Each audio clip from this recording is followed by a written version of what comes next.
पहले इकरा हसन फिर चंद्रशेखर आजाद के घर में दहाड़े योगी विपक्ष को दम भर सुनाया। देखकर नेताओं को भी पसीना आया। खोल दिया विकास का योगी ने खजाना, एक दांव से सबको हिला डाला। बिजनौर से शामली, अमरोहा से संभल तक योगी की ताबड़तोड़ दौरे। करोड़ों की परियोजनाओं का दिया तोहफा, क्या बदलने लगा बेस्ट यूपी का नैरेटिव। वीडियो में जानिए हर एक बात।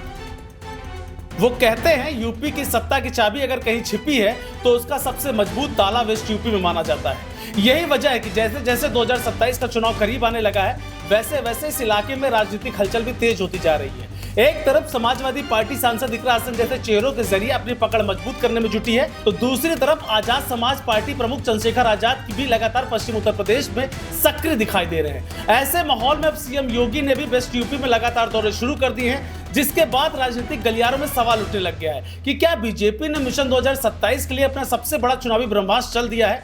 आखिर कौन सी योगी की ऐसी रणनीति है जिसने सपा के खेमे में हलचल पैदा कर दी है। चलिए आपको सब कुछ डिटेल के साथ बताते हैं। दरअसल सीएम योगी लगातार 2 दिनों तक पश्चिमी उत्तर प्रदेश के कई जिलों में दौरे पर रहे। गाजियाबाद, शामली, बिजनौर, अमरोहा, बुलंदशहर और संभल जैसे जिलों में उन्होंने विकास परियोजनाओं का लोकार्पण और शिलान्यास किया। शामली में कांवड़ यात्रा की तैयारियों की समीक्षा की, अधिकारियों के साथ कानून व्यवस्था पर बैठक की और कई सरकारी योजनाओं की प्रगति का भी जायजा लिया।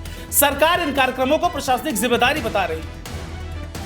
लेकिन राजनीतिक जानकारों का मानना है कि जिन जिलों को चुना गया वे 2027 के चुनावी समीकरण में सबसे अहम माने जाते हैं।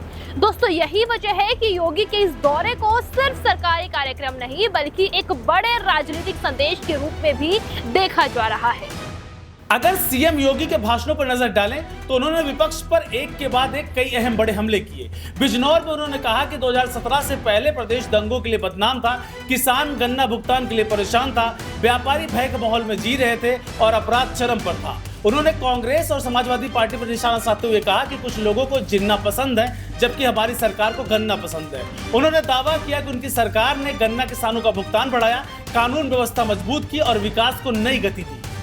इन बयानों को बीजेपी के राजनीतिक संदेश के तौर पर देखा जा रहा है, खासकर उन इलाकों में जहां गन्ना किसान बड़ी संख्या में रहते हैं। वही वेस्ट यूपी को चुनावी गणित को समझे तो तस्वीर और साफ हो जाती है, क्योंकि इस क्षेत्र में जाट, गुर्जर, त्यागी, दलित, पिछड़े और मुस्लिम मतदाता बड़ी संख्या में मौजूद है। यही वजह है कि हर राजनीतिक दल यहां अपनी अलग रणनीति के साथ उतरता है। समाजवादी पार्टी सामाजिक समीकरणों को मजबूत करने की कोशिश कर रही है, कांग्रेस भी अपनी मौजूदगी बढ़ाने में लगी है, वही चंद्रशेखर आजाद दलित वोट बैंक पर लगातार फोकस कर रहे हैं। ऐसे में बीजेपी विकास, कानून व्यवस्था, धार्मिक योजनाओं और लाभार्थी योजनाओं को अपने सबसे बड़े राजनीतिक हथियार के रूप में पेश करती दिखाई दे रही है। राजनीतिक विश्लेषकों का मानना है कि पश्चिमी उत्तर प्रदेश में नैरेटिव की लड़ाई अब पूरी तरह से शुरू हो चुकी है। अब सबसे बड़ा सवाल ये कि क्या योगी आदित्यनाथ का ये मिशन वेस्ट यूपी 2027 के चुनाव में बीजेपी के लिए गेम चेंजर साबित होगा या फिर विपक्ष का सामाजिक समीकरण इस रणनीति को चुनौती देगा। इसका जवाब अभी भविष्य के गर्भ में है, लेकिन इतना जरूर है, इकरा हसन की सक्रियता, चंद्रशेखर आजाद की लगातार मौजूदगी और योगी आदित्यनाथ के ताबड़तोड़ दौरे ये संकेत दे रहे हैं कि पश्चिमी उत्तर प्रदेश 2027 की सबसे बड़ी चुनावी रणभूमि बनने जा रहा है।